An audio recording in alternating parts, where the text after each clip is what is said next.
bayathetha abantu ku-social media, hayi ngathi bawesi ku-Instagram. Molweni ndanamkela kuMamgobhozi TV. So ke utata Musa Mseleku ungumntu ke okhe wathanda ufaka amakhosikazi akhe, bekhe wafaka ke umamkhulu Macele njengoba nibona phaa kule foto, waphinda ke wafaka nefoto ekunye noMayeni.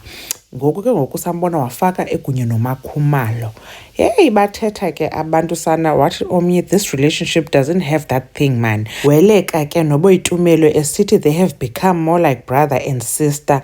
I used to love them but ngoku ikhona into off. Bethuna. So ke sana abantu bayathetha ku-social media bathi njengalona, but I think i-fake account lena ithi uMusa akamthandi uMakhumalo. Kuyo yonke ke phofu loo nto baye bathi abantu, why don't you post Mangwabe? Watsho ke nomnye ekhomenta uba he always posts his 3 wives. Where is Mangwabe Batung now? Utata Musa Mseleku ke sibayazi uba kukhona i-reality TV show lesiyilindileyo season 8 and ke ngoku sesivile uba kuthiwa unumber 5 ukhona nyani. uMangwabe ngulo ke ngumntu ozawuhamba okanye engathi uzawuhamba xa kunoziswa uwife number 5. So kungenzeka mhlawumbi uba akaposti ngabom, ufuna abantu babe bethetha okanye bebuza uba uphi, kwenzeka ntoni, wayengamposti yena, umkile na, ukubona ukwenza that suspense.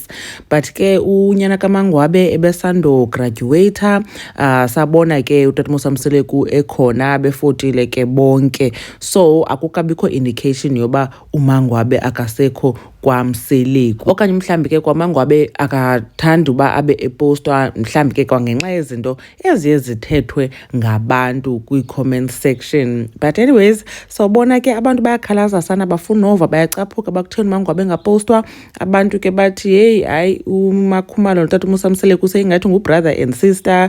Hey, hayi sana siyakwazi uyazi into ngojonga nje ii-pictures. But anyways, khanetsho nina nicinga ntoni ngale video? uMamgobhozi uyanibona kwivideo elandelayo. Bye.